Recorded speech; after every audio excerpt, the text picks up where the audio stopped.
La résurrection de notre Seigneur Jésus-Christ. C'est une certitude absolue, mais il faut bien comprendre le déroulement des événements et expliquer un certain nombre de faits qui pourraient être très troublants si on ne connaissait pas bien le Seigneur Jésus-Christ et son humilité déconcertante. Jésus est mort et est bien mort sur une croix. D'abord, précisons une chose sur la mort de Jésus-Christ avant d'entrer dans sa résurrection. Jésus-Christ est mort des sévices qu'il a subis. Il est mort de l'agonie du Jardin des Oliviers, il est mort de sa flagellation épouvantable, il est mort du chemin de la croix, il est mort de sa crucifixion dans les poignets et dans les pieds, il est mort de cette agonie terrible sur la croix, jusqu'à prononcer des paroles inimaginables, mon Dieu, pourquoi m'avez-vous abandonné? Et il est mort asphyxié, il est mort des sévices que lui ont infligés les hommes. Mais attention, Jésus est mort parce qu'il l'a voulu. Et quelques sévices qu'il aurait pu subir, qu'il a subis, il est bien mort des sévices qu'il a subis, mais il est mort parce qu'il l'a voulu. Et quelle que soit la violence de ce qu'il a subi, il ne pouvait pas mourir sans donner son consentement. C'est dans l'Évangile, et puis si on connaît un peu, j'allais dire, la prérogative du Seigneur, il ne pouvait pas en être autrement. J'ai le pouvoir de donner ma vie, j'ai le pouvoir de donner ma vie. Personne d'autre n'a ce pouvoir. J'ai aussi le pouvoir de la reprendre. J'allais dire bien plus facilement, c'est ce que je vais vous expliquer. Ce n'est pas tant que Jésus soit ressuscité qui est surprenant, ce qui est très surprenant, c'est qu'il soit mort. Et il est mort parce qu'il l'a voulu. Ma vie, personne ne me la prend. C'est moi qui la donne. Et c'est très facile à comprendre. Imaginez-vous bien que celui qui subsiste comme homme, dans la personne même du Verbe de Dieu, est inaccessible à la mort. Quelques sévices que par ailleurs il ait subis et acceptés, mais s'il n'accepte pas, il ne meurt pas. Vous comprenez que Jésus de Nazareth ressuscite les morts en donnant des ordres. Il marche sur les eaux, il calme les tempêtes, les démons à 300 mètres, il les chasse, et il suffit de toucher la frange de son manteau pour être guéri.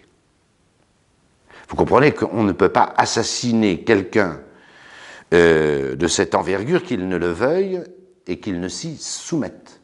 Alors Jésus-Christ est bien mort des sévices qu'il a subis, mais il n'est mort que parce qu'il l'a voulu, accepter et offert. Il y a quelque chose d'immortel en Jésus qui fait qu'il ne peut pas mourir si lui-même ne le décide. C'est d'ailleurs, si vous regardez bien, le côté extraordinaire de sa mort, qui va d'ailleurs convertir complètement le centurion. Ceux qui meurent, tous les hommes qui meurent, vous, moi, tout le monde, ceux qui sont morts, ceux qui meurent aujourd'hui, ceux qui mourront demain, ils meurent parce qu'ils ne peuvent pas faire autrement que mourir. On peut toujours accepter sa mort et l'offrir, mais lorsque je mourrai, lorsque vous mourrez, vous allez mourir, on vous prendra votre vie. Votre vie vous sera enlevée. Et que vous soyez d'accord ou pas, ce sera le même tarif. Vous allez mourir. Mourir parce que vous ne pouvez pas faire autrement, parce que vous êtes mortel. Jésus n'est pas mort de cette façon-là. Jésus, il est mort assez rapidement d'ailleurs, au point que ça a surpris Pilate. Il s'étonnait qu'il fût déjà mort. Jésus est mort quand il l'a voulu, au moment où il l'a voulu. Et on ne pouvait pas tuer Jésus qu'il ne le veuille. C'est très important à comprendre. Ce qui explique d'ailleurs cette extraordinaire mort de notre Seigneur Jésus-Christ, terrible. Il pousse un premier grand cri, Eloi, Eloi, lama sabachthani, mon Dieu, pourquoi m'avez-vous abandonné? Et Ursus exclamant voce magna, et de nouveau poussant un grand cri, il meurt. Avec les phrases qui précèdent, mon Père, je remets mon esprit entre vos mains, Saint Luc, avec Saint Jean, j'ai soif, et tout est consommé, tout est réalisé, tout est... La moindre prophétie à mon sujet a été réalisée, tout est consommé. Mais il meurt dans un grand cri, parce qu'il donne sa vie. Ma vie, personne ne me la prend, c'est moi qui la donne. Voilà la mort de Jésus. Je vais vous surprendre peut-être, le plus étonnant, et je le répète, et je vais le prouver, ce n'est pas tant la résurrection du Seigneur que sa mort. Sa mort pose un problème terrible, c'est-à-dire qu'il l'a voulu, il a voulu endurer tout cela par charité, pour notre salut, pour notre rédemption, mais le Christ, s'il l'avait voulu, était immortel. Celui qui ressuscite les morts pouvait ne pas mourir. Celui qui guérit parce qu'on touche la frange de son manteau pouvait arrêter à tous les moments le processus terrible de la passion, cette heure de la puissance des ténèbres qu'il a accepté, qu'il a voulu. Charité du Christ, insondable. Alors maintenant, venons-en à sa résurrection. Et alors que les fidèles chrétiens sont, comme moi, parce qu'on est chrétien, et c'est ça être chrétien, totalement persuadés de la résurrection du Christ, beaucoup ne voient pas toutes les, j'allais dire, ce que ça suppose, et puis les invraisemblances apparentes de ce récit, très court d'ailleurs dans l'Évangile, de la résurrection de notre Seigneur. Et cette brièveté, je vais essayer de vous l'expliquer. La première chose, c'est que Jésus ne ressuscite pas comme les autres. Je m'explique. Ceux qui ont été ressuscités par notre Seigneur Jésus-Christ, par exemple, Lazare, dehors, jeune homme, je te l'ordonne, lève-toi. La fille de Jaïr, Talitha Koumi. Ces gens ressuscitent à la vie qu'ils avaient antérieurement. C'est capital à comprendre ceci. Une brave dame m'a posé la question sur ce blog où paraissent ces vidéos que vous voyez. Elle m'a posé la question récemment, mais qu'est devenu Lazare après sa résurrection? C'est extraordinaire cette question. Vous voyez qu'elle confond la résurrection de Lazare avec la résurrection du Christ. Qui est devenu Lazare après sa résurrection? Eh bien, je lui ai répondu, chère madame, Lazare après sa résurrection, il est revenu à la même vie qu'il avait auparavant. On le voit dîner à Béthanie avec notre Seigneur Jésus-Christ, dans la fameuse onction de Béthanie, par sa sœur, Marie-Madeleine. Il mange, il boit, il vit, il marche, il est revenu à la même vie. Et puis un jour, Lazare est mort. Il est probablement devenu évêque de Marseille, premier évêque de Marseille, avec sa sœur à la Sainte-Baume, Marie-Madeleine, du moins c'est la tradition, mais un beau jour, Lazare est mort. Il est remort, comme disent les enfants. Il a mouru de nouveau, comme disent les enfants. Et ainsi de suite de tous les autres. Tous ceux qui ont été ressuscités, tous ceux qui sont ressuscités, ceux dont l'Évangile nous parle, qui sont ressuscités au moment de la résurrection et qui sont entrés dans la ville sainte, sont morts de nouveau. La fille de Jaïr est morte de nouveau. Le jeune homme, fils unique de cette veuve, est mort de nouveau. Pourquoi? Parce qu'ils sont ressuscités à la vie qu'ils avaient précédemment, tout simplement. Et si votre grand-père ressuscité, par je ne sais quel miracle, eh bien, il devrait mourir de nouveau. Donc vous voyez bien que la résurrection de notre Seigneur Jésus-Christ n'a rien à voir, et ça, il faut le comprendre, avec toutes ces résurrections. Toutes ces résurrections sont des résurrections à la vie antérieure, comme dit le rituel de l'extrême-onction, ad pristina reparitur officia, qu'il soit rendu à ses offices précédents. Voilà la résurrection de Lazare. C'est déjà un miracle éclatant, je vous le concède, qu'un mort ressuscite à la voix du Seigneur Jésus-Christ, mais enfin, Jésus-Christ le rend à la vie précédente, comme s'il n'était pas mort en quelque sorte. La résurrection du Christ n'a rien à voir, mais rien à voir. Le Christ ressuscite selon la chair. Il était mort, enseveli, sommairement embaumé, mais il ressuscite à la vie éternelle. Le Christ ressuscité, dit saint Paul, ne meurt plus. Il entre le premier dans la vie éternelle. Lazare a été rendu à la vie éternelle. La fille de Jaïr à la vie temporelle, à la vie quotidienne. La fille de Jaïr a été rendue à la vie quotidienne, temporelle. Le jeune homme a été rendu à sa vie précédente, la même. Jésus, lui, ressuscite à la vie éternelle. Si on ne comprend pas ça, on ne comprend pas la résurrection. On ne comprend pas la résurrection. Et le matin de Pâques, dans ce jardin de Joseph d'Arimathie, il se passe une chose unique qui n'a pas d'exemple autre. Un homme, Jésus de Nazareth, a vaincu la mort et il est ressuscité pour une vie qui ne finira plus avec et par et en Dieu. Alors vous allez commencer à comprendre l'Évangile. C'est une chose toute nouvelle que la résurrection du Christ. Un homme, parce qu'il est le Fils de Dieu, se ressuscite lui-même, mort et bien mort qu'il était, et encore une fois parce qu'il l'a voulu, et il rentre dans cette vie qui ne finira pas en Dieu, la vie éternelle. Et il est le tout premier, le premier-né d'entre les morts.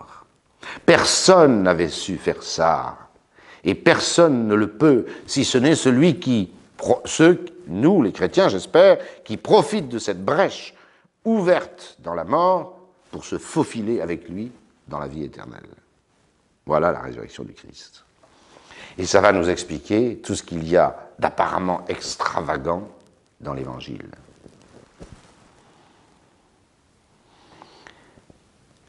La discrétion dans laquelle Jésus-Christ, notre Seigneur, est ressuscité est inimaginable, et même, elle peut être troublante. Troublante. Si nous ne comprenons pas ce que je viens de dire, mais il faut le comprendre. La première chose, c'est que Jésus-Christ ressuscité, on ne le reconnaît pas de prime abord. C'est quand même très embêtant. C'est quand même très embêtant. Ce Jésus qu'ils avaient côtoyé pendant 3 ans, qu'ils connaissaient, que les disciples d'Emmaüs vont reconnaître à sa manière de faire, à sa manière de rompre le pain. C'est vous dire s'ils le connaissaient. Quand ils le croisent, quand ils le rencontrent, ils ne le reconnaissent pas. Ça peut être choquant, voire scandaleux au sens technique de ce terme. Était-ce bien le même, puisque en l'espace de 48 heures, le même qui est ressuscité, ils ne le reconnaissent pas. Drôle de témoins qui ne reconnaissent pas le Christ antérieur dans ce Christ ressuscité. Eh oui, parce que le Christ est rentré dans une nouvelle vie, une autre vie, une vie que ne connaissent pas les hommes, la vie éternelle. Et voilà pourquoi on ne le reconnaît pas de prime abord. Le Christ est changé. Il est rentré dans la vie éternelle. J'espère que ça vous arrivera un jour, et ce jour-là, vous comprendrez. Vous comprendrez. Le Christ est rentré dans la vie éternelle. Il ne faut pas s'étonner que ses disciples, que Marie-Madeleine le prend pour le jardinier, que les disciples d'Emmaüs vont le prendre pour quelqu'un qui n'a pas suivi l'actualité, qui n'a pas regardé le JT du soir, il n'est même pas au courant de ce qui s'est passé à Jérusalem ces jours-ci, alors qu'eux sont encore bouleversés, c'est des choses qui ne s'inventent pas, et ainsi de suite, et ainsi de suite. Même aux 11 apôtres, Judas ayant trahi, quand Jésus apparaît, au début, ils se demandent qui c'est. Ils vont croire que c'est un fantôme, ils vont croire que, etc. Et Jésus va être obligé de manger devant eux pour leur dire, mais il faudra m'être touché. Voilà. Il faudra même que saint Thomas mette ses mains dans les poignets de Jésus, hein, qui a gardé ses cicatrices, son côté, pour croire. Jésus est rentré dans un autre monde, dans le monde de la vie éternelle, dans le monde que nous convoitons. Il est le premier-né d'entre les morts. Vous voyez bien qu'il n'a rien à voir, ça n'a rien à voir sa résurrection avec celle de Lazare. Si c'était une question de résurrection, Élie a ressuscité un mort, Élisée aussi, puis Jésus en a ressuscité au moins 3, ils auraient été les premiers-nés d'entre les morts. Ils sont repartis à cette vie mortelle. Jésus lui rentre dans la vie éternelle. Et voilà pourquoi le matin de Pâques est un événement cosmique.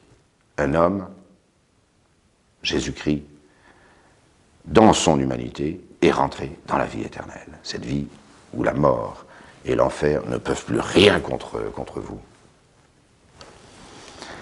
Et voilà pourquoi on ne reconnaît pas Jésus-Christ de prime abord. Et pourtant, c'est bien lui. Vous me direz, mais en fait de démonstration, c'est quand même gênant. Et je vais vous expliquer pourquoi. Parce que démontrer la résurrection par des témoins qui ne vous reconnaissent pas quand ils vous voient ressusciter, avouez que c'est gênant. C'est même très gênant. Alors je vous donne l'explication, c'est que Jésus est ressuscité à une autre vie que celle d'ici-bas, à la vie éternelle. N'empêche que, vous pouvez objecter, oui, mais enfin, est-ce qu'ils ne se sont pas trompés? Parce que, voilà. Et je vais vous dire une deuxième chose très surprenante, c'est que Jésus n'a jamais cherché à démontrer sa résurrection. Ah! Vous me direz, il l'a démontré. Oui, il l'a démontré. Et avec quel, j'allais dire, faisceau de preuves éclatantes. Nous sommes d'accord. C'est la doctrine de l'Église universelle. Mais dans la mentalité, dans la psychologie de Jésus, il ne cherche pas à démontrer sa résurrection. Ah, pourquoi? Pourquoi? Parce qu'il est évident dans l'esprit de Jésus, qu'il est mort parce qu'il l'a voulu et que ressusciter pour lui est beaucoup plus naturel que de mourir, c'est évident, mais également et surtout parce que la chose est déjà faite. La démonstration de la résurrection du Seigneur est déjà faite pour le Christ. Si elle est déjà faite, elle n'est plus à faire. Ah, ben évidemment, ça change tout. Si vous supposez qu'une chose est établie, vous n'avez plus besoin de la démontrer. Or, Jésus, pas seulement dans sa psychologie personnelle, mais même pour les autres, entendez bien la chose de cette manière. Et je vais vous le prouver.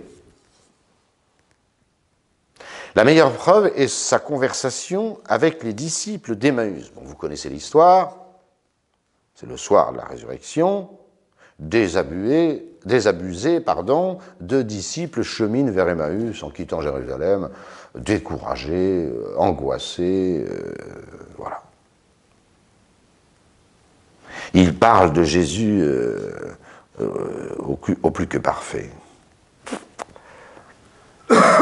On avait bien espéré que ce soit lui qui rétablisse la monarchie en Israël.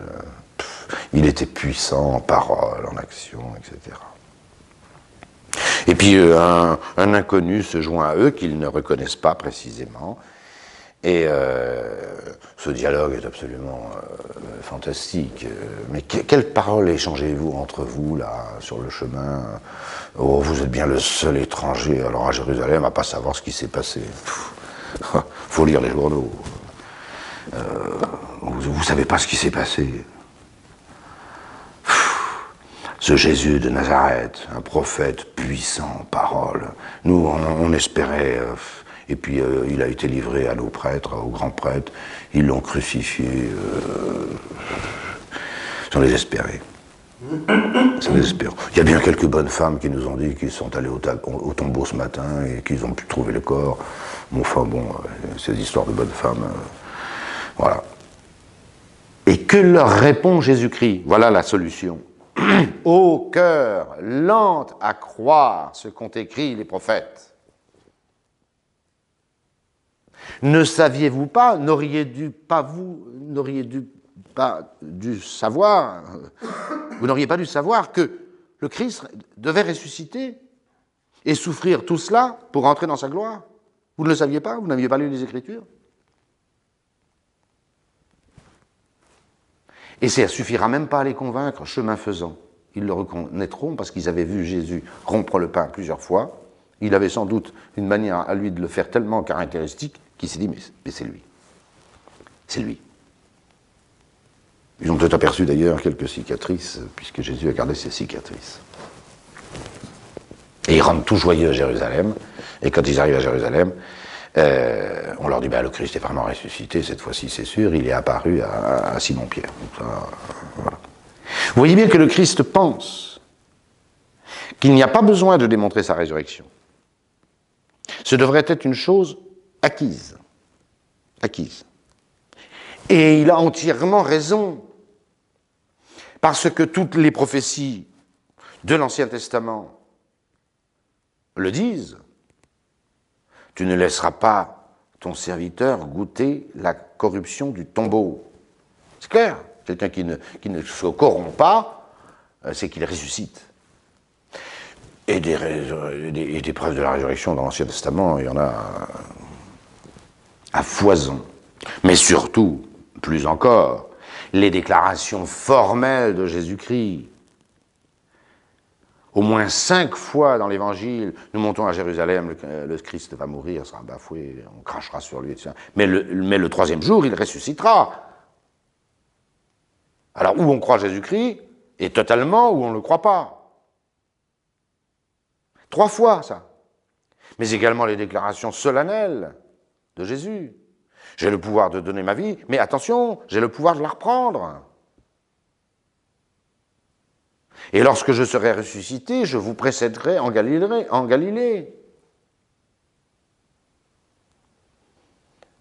Ma vie, personne ne me la prend, c'est moi qui la donne. Mais il va la récupérer. Il le dit, il l'a dit, il l'a dit.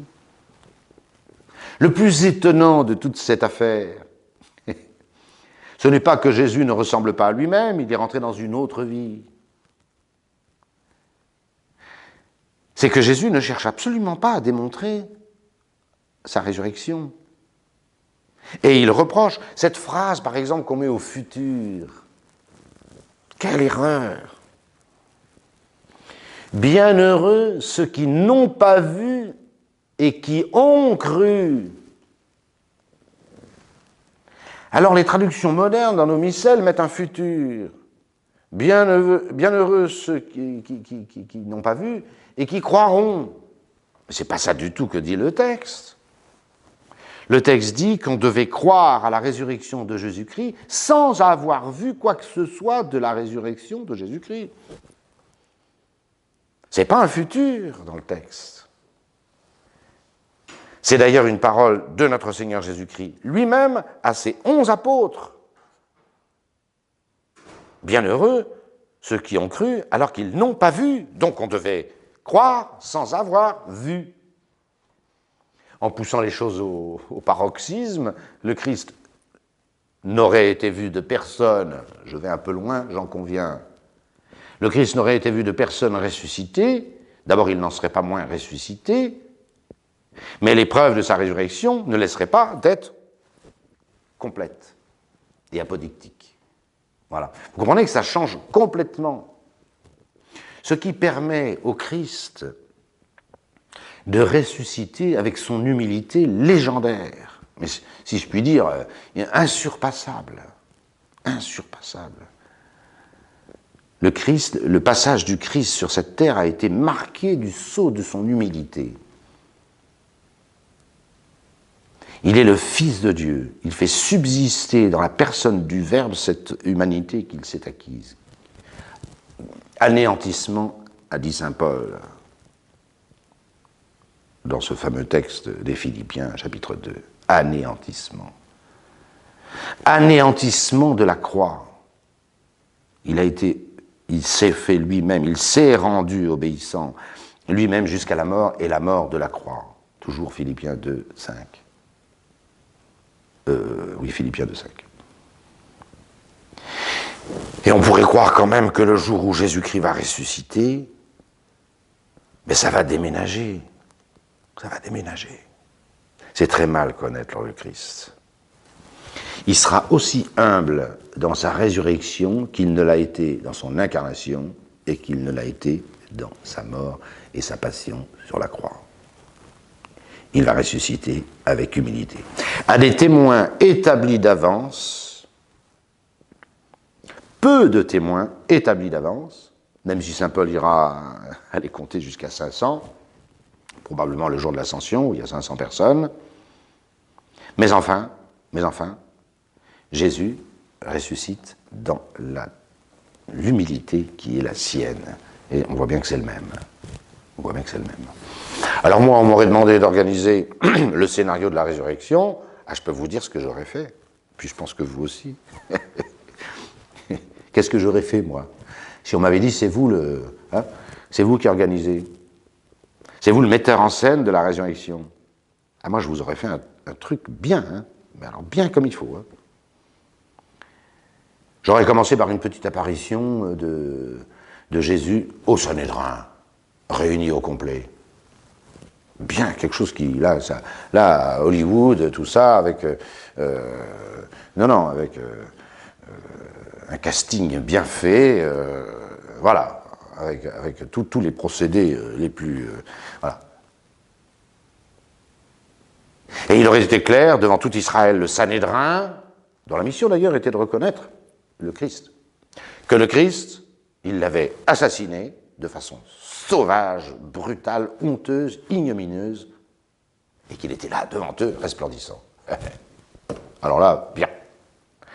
Pour un casting d'Hollywood, parfait. Mais c'est pas Jésus-Christ de Nazareth. C'est pas comme ça qu'il fait. Ensuite, j'aurais imaginé une petite apparition à la forteresse Antonia pour que Jésus expliquât à Pilate la bourde qu'il avait fait. Puis j'aurais aussi fait une petite apparition de Jésus dans la cour d'Hérode. La cour d'Hérode. Et ainsi de suite, et ainsi de suite, et ainsi de suite. Mais là j'y suis pas du tout, là. Puis, voilà. On dirait, mais ça aurait établi la résurrection de façon... Voilà.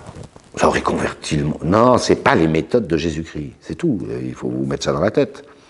Jésus-Christ est venu sur terre par humilité, il est mort par humilité, et il est ressuscité avec humilité. Voilà. Vous voyez qu'elle est surprenante, cette résurrection. Elle en est beaucoup plus ferme et sûre. Hein. Alors, évidemment, ça va nous expliquer les textes. Les 4 textes de la résurrection, puisqu'il y a 2 messes, il y a la messe de la vigile et il y a la messe du jour. Voilà, je ne fais que grappiller dans ces textes. Si vous m'avez compris, je me résume. C'est trop important. Hein. Voilà. Jésus est mort, est bien mort, et le plus étonnant, c'est qu'il soit mort, et non pas qu'il soit ressuscité. Le verbe de vie, celui qui communique la vie dès qu'il touche quelque chose, vous voyez bien qu'il est mort parce qu'il a décidé de mourir. Sa vie, on ne la lui a pas pris, il l'a donnée. Et s'il la donne, quand il veut, en mourant dans un 2e cri, déchirant, il peut la reprendre quand il veut. J'allais dire, c'est beaucoup plus normal que le Christ ressuscite qu'il ne meurt. Deuxième point, c'est tout nouveau. Il ressuscite à une vie éternelle, je n'y reviens pas. Il ne faut pas s'étonner, étant ressuscité à la vie éternelle, avec un corps glorieux, même s'il le cache encore par l'humilité, ce corps glorieux qui pourtant traverse les murs et les portes et les fenêtres, ce corps est d'un autre monde. C'est un corps de la vie éternelle, c'est un corps glorieux. Ce qui n'était pas le cas avant. Pendant la transfiguration, Jésus illumine son corps des feux de sa divinité, très bien, mais il n'est pas ressuscité encore. Et il n'a pas un corps glorieux. Il l'aura à la résurrection. Il n'y a donc pas besoin de prouver la résurrection du Seigneur, même si ça a été fait et bien fait, parce qu'on aurait dû y croire. À cet égard, je ne résiste. Qui a cru à la résurrection du Seigneur avant qu'elle n'arrive? Autrement dit, eh ben, on peut dire, il y a la Sainte Vierge Marie et elle seule. J'ai parlé de Marie-Madeleine qui a parfaitement conceptualisé sa mort à l'avance, onction de Béthanie, une onction funéraire, mais les apôtres n'avaient même pas imaginé qu'il puisse mourir. Ils n'avaient pas tout à fait tort. Vous comprenez ce que je veux dire? Ils avaient tort parce qu'ils ne croyaient pas les paroles de Jésus-Christ. Et qu'à force de répéter qu'il allait mourir, eh ben, ça devait être vrai. Mais ils avaient compris une chose, c'est que Jésus-Christ ne pouvait pas mourir s'il ne le voulait pas. Or, on ne voit pas pourquoi il aurait voulu mourir. Ça, ils l'avaient compris, les apôtres. En tous les cas, ils n'ont envisagé ni la mort de Jésus-Christ, et a fortiori, ni sa résurrection. Parce que l'un suppose l'autre. Marie-Madeleine a envisagé sa mort. Elle y a même cru. Elle a même été certaine que ce Fils de Dieu qu'elle aimait tant allait mourir. Elle a fait cette onction à l'avance. Prodigieux. Mais qui a imaginé qu'il allait ressusciter? Personne. La Sainte Vierge Marie, elle et elle seule. Voilà. Il n'y a pas d'apparition racontée de Jésus-Christ à la Vierge Marie. Il y en a peut-être eu une, Saint Ignace le pense et beaucoup d'autres auteurs avec eux. À la limite, ce n'est pas nécessaire. En tous les cas, ce n'est pas dans la révélation publique. Même si on imagine que Jésus est allé consoler, je le crois très volontiers, mais ça n'est pas dans la révélation publique parce qu'il n'y avait pas besoin. Il n'y avait pas besoin. Mais apparaître à Thomas, apparaître à Pierre, apparaître aux 11, apparaître aux disciples d'Emmaüs, apparaître à Marie-Madeleine, aux jeunes femmes, et ça, il le fallait bien, puisque Jésus est bien obligé de prendre en compte que personne n'a cru à ses paroles avant qu'il ne meure et ne ressuscite. Voilà.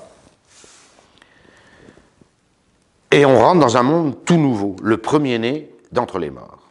Jésus ne cherche pas à démontrer sa résurrection, ça explique qu'il ne se ressemble pas à lui-même, et c'est normal. C'est normal. Vous serez bien plus beau au ciel que vous ne l'êtes maintenant. Voilà. Et ça explique tous les textes. Et puis l'humilité incroyable de Jésus. Je reprends quelques bribes des textes de cette messe. De ces deux messes, puisqu'il y a la messe de la Vigile, que dit saint Paul dans l'épître aux Colossiens, chapitre 3, versets 1 à 4. Mes frères, si vous êtes ressuscités avec le Christ, recherchez les choses d'en haut. Le Christ, c'est la vie éternelle maintenant. Où le Christ est assis à la droite de Dieu. Goûtez les choses d'en haut, non plus celles de la terre. Car vous êtes morts et votre vie est cachée avec le Christ en Dieu. Voilà. Qu'est la vie chrétienne? C'est une vie cachée avec le Christ en Dieu. Ce n'est pas le scénario hollywoodien dont je vous parlais tout à l'heure. La certitude que nous avons de la résurrection de notre Seigneur Jésus-Christ, elle nous blottit auprès de Dieu. Comme lui, on repose en Dieu avec le Christ. C'est toute la vie chrétienne. Ainsi, quand le Christ, car vous êtes morts, et votre vie est cachée avec le Christ en Dieu. Retenez cette formule de saint Paul. Vita vestra absconditer est in Deo cum Christo. Votre vie est cachée en Dieu avec le Christ. Ainsi, quand le Christ, votre vie, apparaîtra, alors vous apparaîtrez, vous aussi, avec lui, dans la gloire.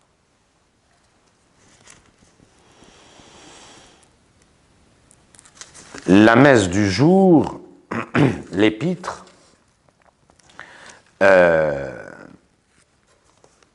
est prise, bien sûr, de saint Paul aux Corinthiens, 1er aux Corinthiens, chapitre 5, versets 7 et 8. Mes frères, purifiez-vous du vieux levain, afin que vous soyez une pâte nouvelle. Saint Paul a résumé toute la vie chrétienne, vous êtes une nouvelle créature, on anticipe déjà, comme si on était ressuscité déjà avec le Christ. Et si vous êtes déjà ressuscité par la grâce, par la foi, ici-bas, avec le Christ, alors vous menez déjà une vie nouvelle, une vie autre. Il ne s'agit plus de boire, manger, dormir. Il s'agit d'être déjà avec ce Christ qui, lui, est ressuscité en attendant qu'il le fasse pour nous. En effet,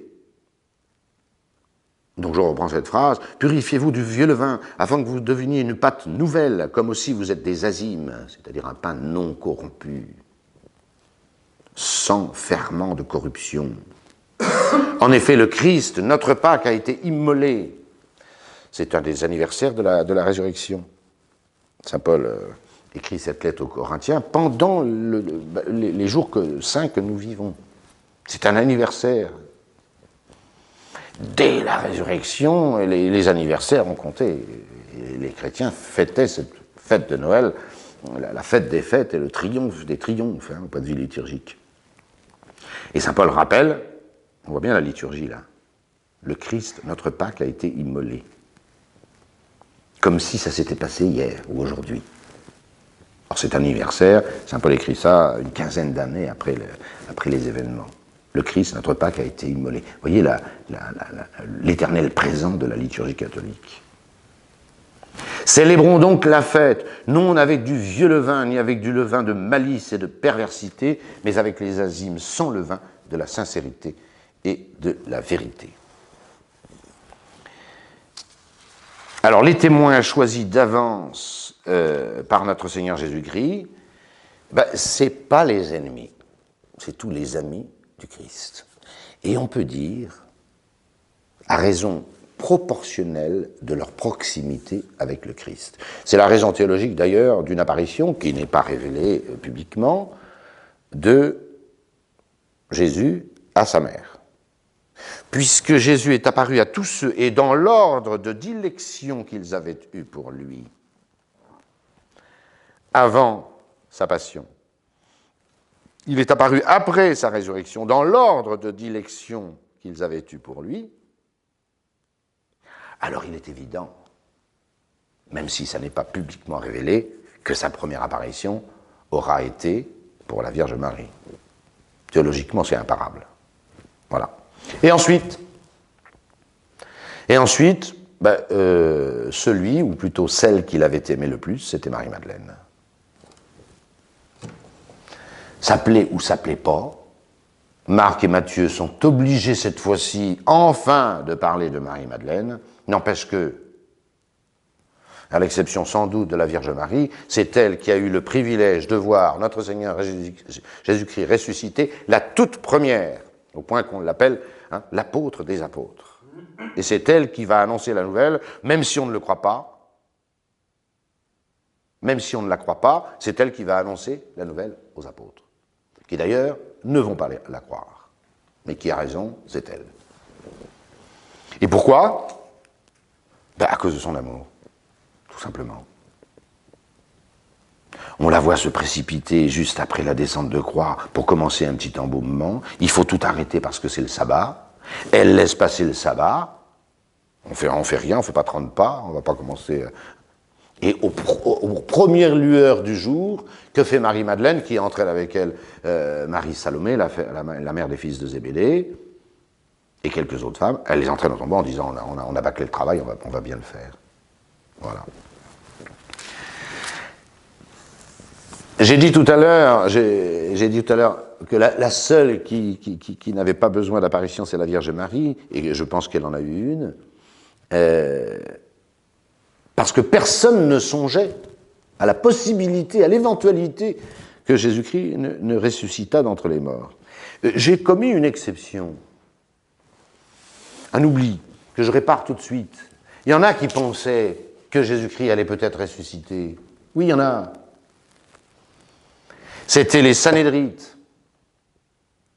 Ils en avaient une peur, j'allais dire une trouille intense que Jésus-Christ ressuscite.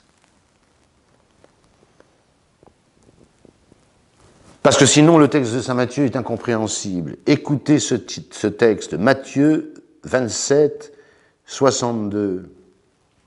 Le lendemain du jour qui suit la parachève. La parachève, c'est la veille de Pâques, qui tombait ce jour-là, un samedi.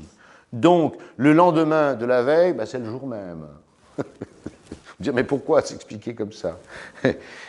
Parce que le soir, Jésus est mort, le jour de la parachève, le vendredi saint, et le lendemain du jour qui suit la parachève. Le lendemain du jour qui précède la Pâque. Autrement dit, c'est le matin de la résurrection, le matin de ce sabbat. Jésus ressuscitera le premier jour, c'est-à-dire à l'aurore naissante du jour suivant. Les grands prêtres et les pharisiens se réunirent. Quand Jésus-Christ est mort, enterré, ils ont gagné. Ils se réunirent tous. Et auprès de Pilate.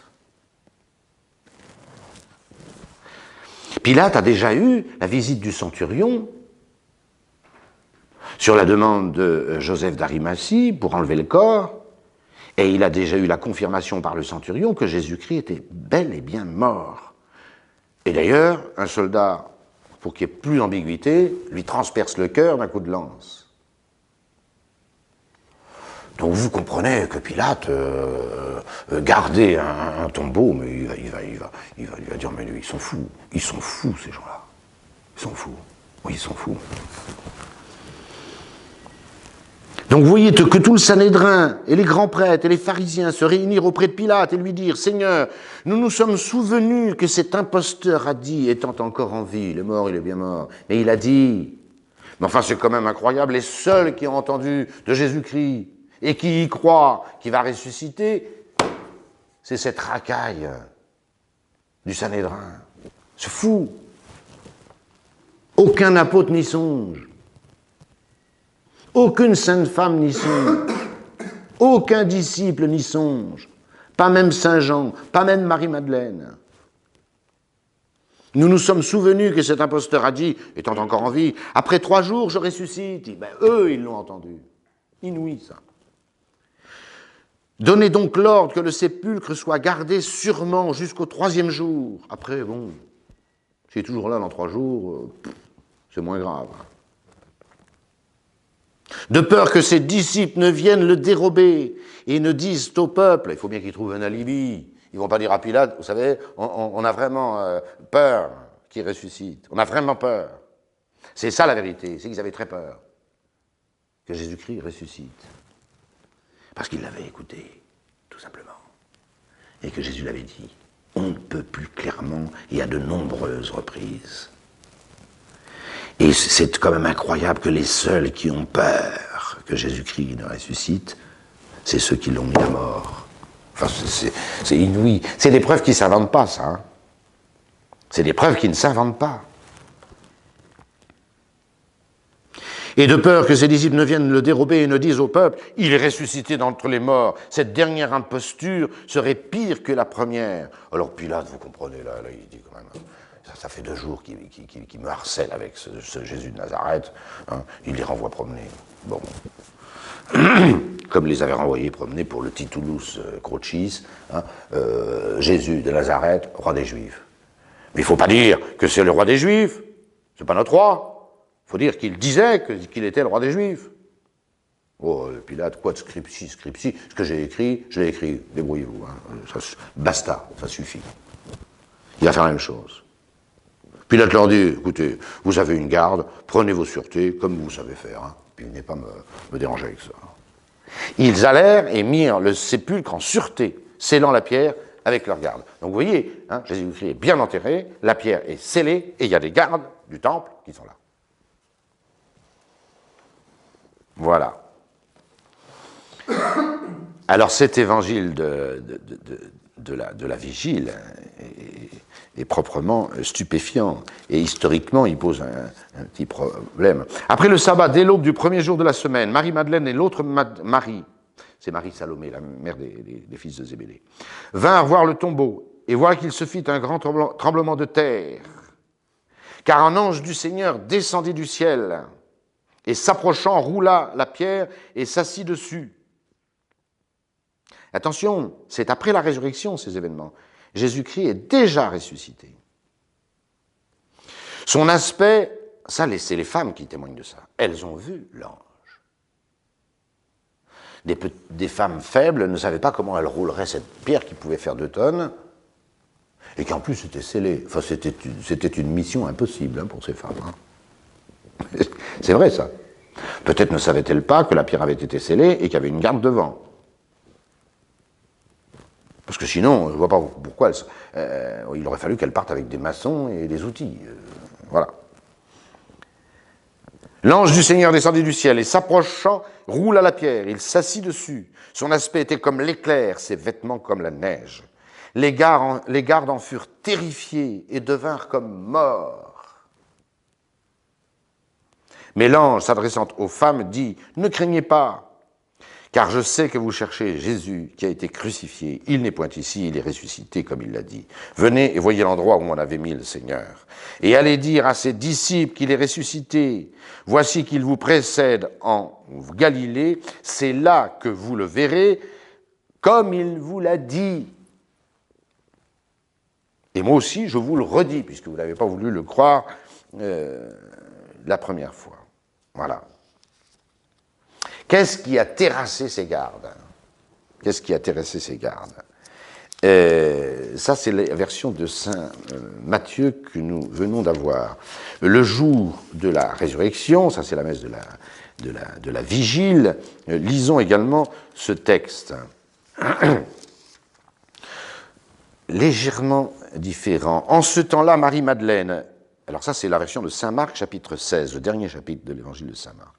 En ce temps-là, Marie-Madeleine, Marie, mère de Jacques et de Salomé, achetèrent des parfums pour aller embaumer Jésus.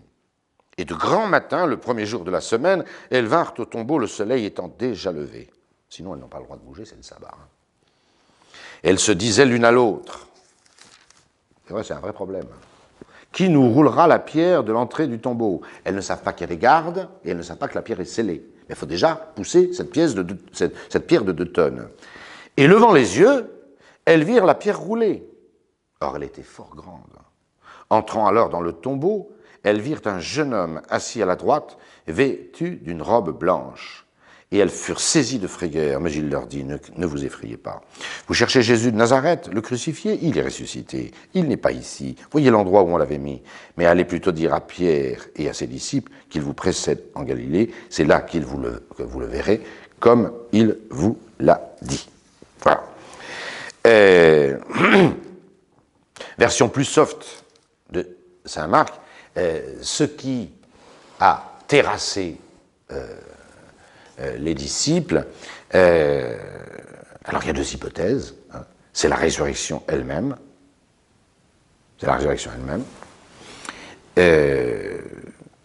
mais peu importe, ou l'ange qui arrive après la résurrection. Il est évident que Jésus a quitté son tombeau, ses linges, le Saint-Suaire, c'est ce qui fera croire d'ailleurs Saint Jean, sans les toucher.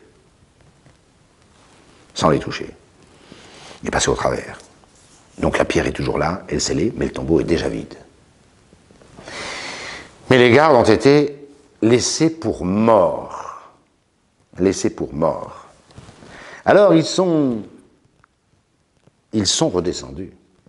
Ils sont redescendus. Et ils sont allés voir évidemment leur patron. Leur patron, c'était les gardiens du temple, les Sanhédrites, les grands prêtres, les anciens du peuple. Et ils ont raconté l'histoire. C'est dans l'évangile de saint Matthieu. Voilà. Ils ont raconté l'histoire. Les Sanhédrites avaient quand même là une preuve de 4 ou 5 témoins directs que personne n'était venu avant qu'il ne tombe dans le coma et laissé pour mort. Ils le savaient avant, à moins qu'il soit complètement amnésique, ces pauvres crétins de soldats. Hein. Avant qu'il ne sombre dans le coma, là, ils savent très bien que rien n'avait bougé. Que rien n'avait bougé. Alors qu'est-ce qui les a terrassés comme ça? C'est les 3 bonnes femmes qui sont arrivées. Alors là, bravo. Les soldats en armes. Voilà. Et la pierre, qui l'a roulée de sceller qu'elle était? C'est ces 2 ou 3 femmes. Tout ça ne tient pas debout. Les Sanhédrites, on voit leur perversité, leur donne de l'argent, leur graisse la patte. Bakchiche, tout ce que vous voulez, un dessous de table, taisez-vous. Et même, vous allez colporter que pendant que vous dormiez, les disciples sont venus enlever le corps. Oh, ils devaient être nombreux, puis costauds. Voilà. C'est la version du Talmud encore maintenant. La version du Talmud. C'est une version qui aura la vie longue. Voilà. Alors, voyez, dans l'ordre d'apparition, en raison de l'amour qu'on a porté à Jésus. C'est sa manière de faire à lui, qu'est-ce que vous voulez que je vous dise? 1, Marie-Madeleine. 1, la Sainte Vierge. 2, Marie-Madeleine. Ensuite, Saint-Pierre.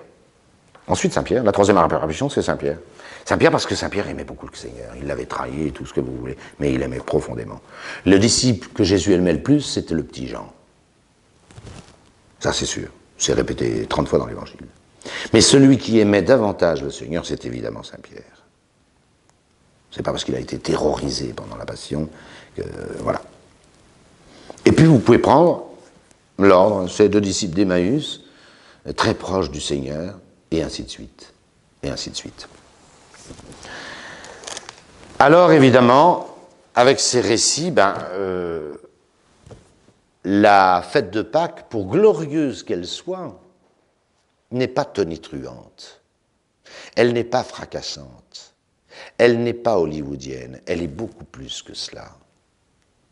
Elle est une intimité retrouvée dans la paix, dans la douceur, dans la charité avec Dieu. Je l'ai cité déjà, vita vestram scondita est, cum Christo in Deo. D'où l'introïde sidérant de Pâques. Sidérant. C'est un petit dialogue entre Jésus et son Père. Non mais, on attendait nous un coup de trompette retentissant, le Christ est ressuscité, que ses ennemis s'écrasent, et vous allez voir ce que vous allez voir. Ça, c'est pas Jésus de Nazareth, ça. Jésus de Nazareth, c'est l'humilité tout le temps. C'est l'humilité de son incarnation, c'est l'infamie de sa croix, et c'est aussi l'humilité de sa résurrection. Ça, il faut le comprendre. Et vous verrez ma conclusion. Écoutez cet introïde de Pâques. C'est tiré du psaume 138. On n'aurait jamais imaginé ça. Et en plus, le grégorien ne laisse pas d'en être fort beau. Je suis ressuscité et je suis encore avec toi. Alléluia. Tu as posé ta main sur moi. Alléluia. Ta sagesse s'est montrée admirable. Alléluia. Seigneur, tu m'as éprouvé et tu m'as connu. Tu as connu mon abaissement et ma résurrection. Petit dialogue. Je suis ressuscité. Et je suis de nouveau avec toi. C'est Jésus qui parle avec son Père. N'oubliez pas que, quand on pense à cette phrase du psaume 138, on pense à Eloï, Eloï, lama sabachthani, mon Dieu, pourquoi m'avez-vous abandonné? Je suis ressuscité et me voilà de nouveau avec toi. Tu as posé sur moi ta main droite. Mirabilis facta est scientia tua. Et ta science à mon sujet est devenue admirable. Voilà. On n'ose pas dire les retrouvailles du Père et du Fils. Ce serait simplement hallucinant. Mais cette intimité nouvelle que le Christ a avec Dieu son Père, c'est l'intimité de l'homme. Sinon, ça n'a pas de sens. Jésus-Christ n'a pas quitté l'intimité, comme Fils de Dieu, il n'a pas quitté l'intimité du Père une seconde. Et au pire moment de la Passion, Jésus est sur le sein du Père et il le contemple. Il est le reflet de sa splendeur, le rayonnement de sa gloire et la source de sa bonté. Je cite le livre de la sagesse. Mais ce dialogue est entre le Père de notre Seigneur Jésus-Christ et le Fils de Dieu ressuscité selon la chair. Ah bah oui, parce que ça prend une toute autre envergure. Je suis ressuscité et je suis de nouveau avec toi. Tu as posé sur moi ta main droite, le Fils de l'homme est admis comme tel, c'est ce que nous démontrera également le mystère de l'Ascension. Comme tel, il est admis au sein de la Trinité. Il y a maintenant à la droite de la majesté divine, Jésus-Christ, l'égal du Père, comme homme. Voilà. Et voilà pourquoi ta science à mon sujet est devenue totale, admirable. Et on n'attendait pas ça. On n'attendait pas ça. Ma conclusion est simple, et elle vous concerne tous et chacun d'entre vous. Jésus-Christ n'a pas voulu se faire justice en sa résurrection. Vous savez, mon petit scénario hollywoodien, là. Jésus-Christ n'a pas voulu. Justice ne lui a pas été faite. Il est mort sur la croix comme un maudit. Il s'est fait pécher, comme si Dieu l'avait abandonné. Et il est mort comme le dernier des derniers. Et quand il est ressuscité, il aurait dû se faire justice. Il ne l'a pas fait. Il ne l'a pas fait. Les païens peuvent toujours penser pour les siècles des siècles que Jésus a échoué, que Jésus a perdu, qu'on a terrassé Jésus et qu'on l'a fait mourir. Et ces mécréants pensent que c'est très bien comme ça. Et Jésus qui est ressuscité, glorieux du tombeau, ne s'est pas fait justice lui-même. Il n'est apparu qu'à des gens en proportion de l'amour qu'il avait pour eux, à des témoins choisis, prédestinés d'avance, dira saint Pierre, et pas au peuple. Alors, il y a deux réponses à cette injustice criante qui reste jusqu'au jugement dernier. Il y a le jugement dernier, il y a le jugement général. C'est une des raisons importantes du jugement général. Peut-être même la première, la plus importante. Il faudrait bien qu'un jour, justice soit rendue universellement à la face de tout être créé à Jésus-Christ notre Seigneur, qui a été le grand bafoué de l'histoire et qui n'a pas pour l'instant été réhabilité. Ceci viendra. Ceci viendra. C'est le rôle principal du jugement dernier. Cependant, on voit bien que le rôle des apôtres de l'Église, des prêtres et des chrétiens, de tout chrétien, c'est de rendre justice à notre Seigneur. Jésus-Christ n'a pas voulu que sa résurrection reste cachée. Aller prêcher à toutes les nations, de toutes les nations faites des disciples, seulement cette justice, il ne se l'est pas fait lui-même, et il nous l'a confié, cette justice. En proclamant le Christ, Jésus, nous le réhabilitons. Nous disons que le Christ est un vainqueur, qu'il a vaincu, qu'il est ressuscité d'entre les morts, qu'il est rentré dans la gloire de Dieu. Je repense à ce texte des Philippiens que j'ai déjà lu. Il s'est fait obéissant jusqu'à la mort et la mort de la croix. Et c'est pourquoi, pour nous, nous le savons, dans la foi. Et c'est pourquoi, mais les autres ne le savent pas, il faut leur dire. Et c'est pourquoi Dieu l'a souverainement exalté et lui a donné le nom qui est au-dessus de tout nom, afin qu'au nom de Jésus, Jésus et Yahvé maintenant, c'est le même nom, c'est le même être, afin qu'au nom de Jésus, tout genou fléchisse, sur terre, au ciel, c'est évident, sur terre,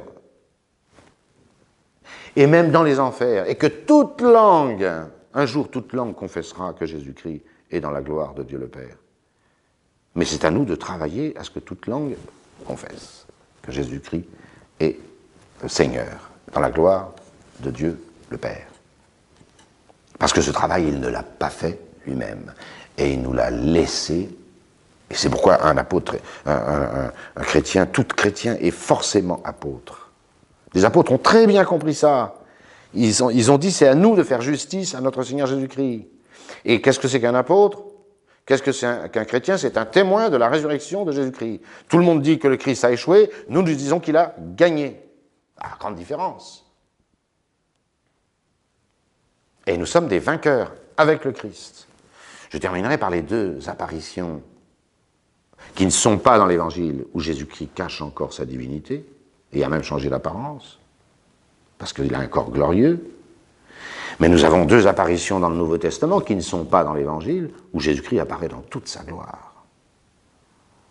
La gloire qu'il a depuis le jour de l'Ascension. Alors là, il n'y a plus de limite, là. C'est sans limite. Il y en a deux qui l'ont vu, à ma connaissance, j'en connais pas d'autres dans le Nouveau Testament. Il y a Saint Paul sur le chemin de Damas, en plein midi, soleil de l'Orient, en plein midi, ça donne, hein. Saint Paul voit le Christ. Il est tellement lumineux, ce Christ, que Saint Paul, bien sûr, tombe de cheval, mais que le soleil de midi ne donne plus du tout. C'est l'obscurité. Voilà la vérité. Et on a une description encore beaucoup plus précise, car sur le chemin de Damas, on n'a que les effets de la puissance de gloire de ce Christ ressuscité. Donc, vous voyez l'humilité de l'Évangile. C'est Saint Jean à Patmos. Il entend le bruit des grands océans, des grandes eaux derrière lui. Il se retourne et il voit ce Fils d'homme. Alors lisez cette description du premier chapitre de l'Apocalypse. Il a un vêtement qui reflète la blancheur de la neige. Il a un visage qui est plus brillant que le soleil. Et il a des yeux, c'est la foudre, avec sa ceinture d'or sous la poitrine. Voilà. Alors vous comprenez que vous voyez ces deux visions d'apôtres qui auraient dû pratiquer, et ils n'ont pas vu la divinité, ils n'ont vu que le resplendissement. Ça, c'est la gloire, la vraie gloire de la résurrection, elle est là. Donc vous voyez que nos récits évangéliques démontrent à l'envi cette humilité de la résurrection. Je vous avoue que j'ai mis très longtemps à comprendre l'humilité de la résurrection. Je pense d'y être parvenu en comparant ça aux textes qui nous disent comment est vraiment le Seigneur Jésus-Christ. Et je pense que s'il était apparu à tout le monde dans la gloire qui est la sienne, aujourd'hui où je vous parle, il n'y aurait pas d'église, hein, on en aurait tous été terrassés. Alors remercions Dieu d'avoir un tel sauveur, et vous retrouverez tout cela bien sûr dans l'exultet de cette nuit, un texte que je n'ai pas le temps de commenter, peut-être nous le ferons un peu plus tard, mais je vous souhaite en tous les cas, dans la gloire de notre Seigneur et notre fierté d'être de ses disciples, de très joyeuses Pâques.